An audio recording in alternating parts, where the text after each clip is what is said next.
Guys, hi, how are you? It's me, your girl Nnenna. I'm here again. Guys, come me kwia no Igbo ọsịsọ.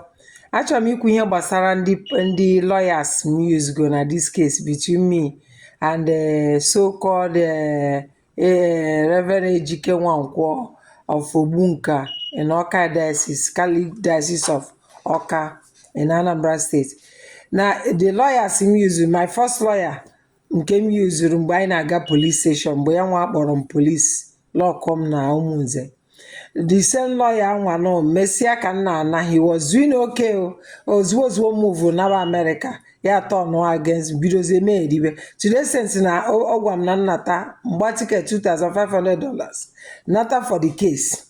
That day nnata dị n'ezie ya ka m gabara court, erutezie na court ebe anwa ya je nye na lawyer ejikeje na ofu ebe na ọ na-asaka akwụkwọ. To recent I was tired na court. Ka apụtazi na court o mericha na court.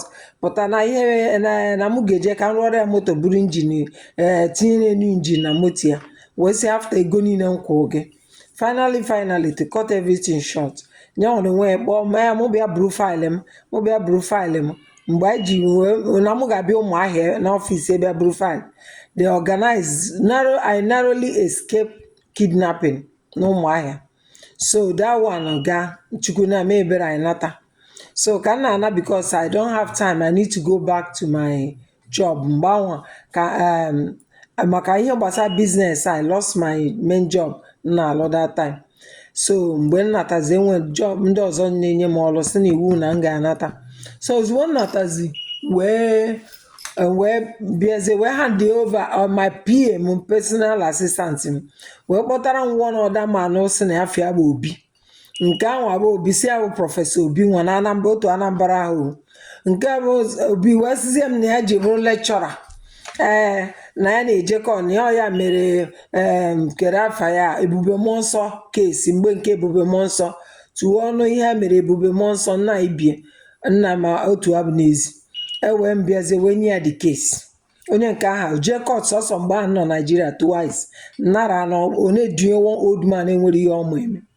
Ihe a ka o megidere na-ana m ego were ego mezukọ je goro moto. Ihe ọzọ sị mụ bunye moto m goro 7 million naira maka na ọ bụ onye na-ekpe m ikpe mana ide eje court ị na-anara m ego. The man ruo ebe a nwere ihe ọ na-eme a na-eme one of human right case was trashed out. So nyanwa na-anakwa m ego. So oge mmụọ relatara esizie ya no ya sị m bịa buru my file, mụ bịa buru file m nsị ya oke ngwa zitezie mmadụ ka m bịa buru file ya jụkwazi ibunye m file kesi nke mụ na ya nọ.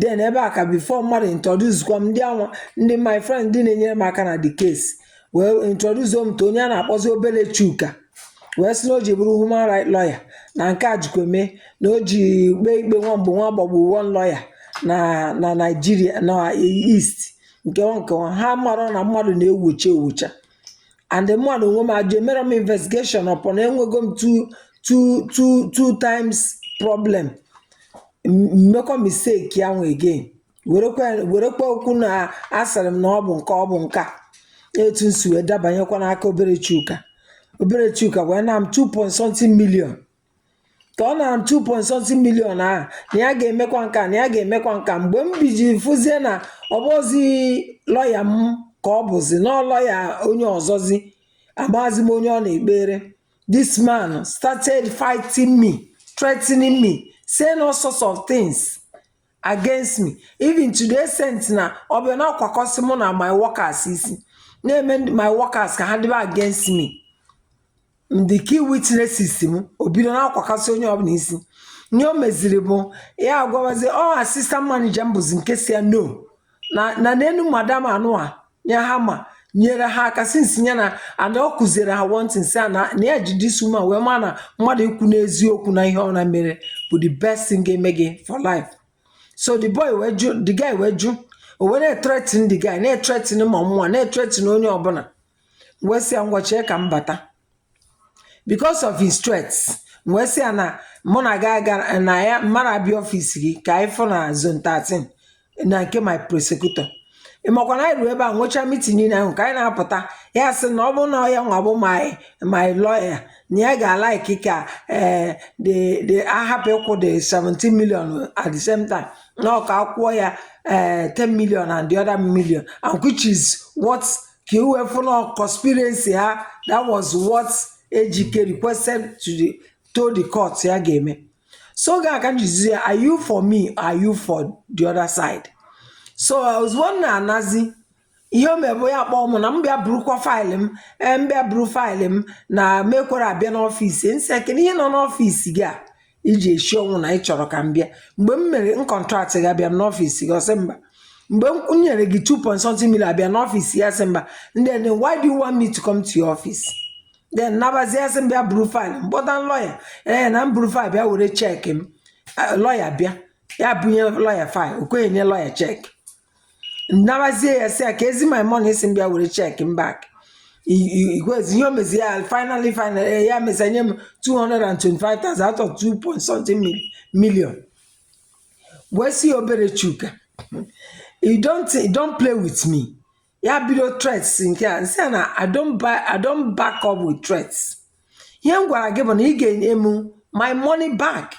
Ị gara drop file m werekwa my 2.something million. Na-agwa m na ọgụma na ị na-eti jọji ihe na ya na-eti ndị jọji ihe na mụ jee jụọ esi ya na ya na-eme ndị jọji a na-ebe akwa na court, ya na-eme ndị senior advocate ha na-eberi ya akwa. Na-asị ya nsị ka ejekwana m afụbe m ebe nwa mgbe ejere Federal High Court o soro prosecutor bịa ebe a, afụkwa m ebe da jọji nọ na-ebere obere Chukwu akwa. Afụbekwa m ebe High Court ụmụnze bere obere Chuka akwa. Na watch si n'ebe ebe obere Chuka si eme ndị jọji ha na-ebe akwa, nwanne gị afọ ọkwa. So ihe m na-agwa obere Chuka na ụnụ ncha conspiracy unu agwara m ụnụ, I am work so hard for my money. Ejike ị ga-eweta all my money, agwago m gị ya, and I'm sure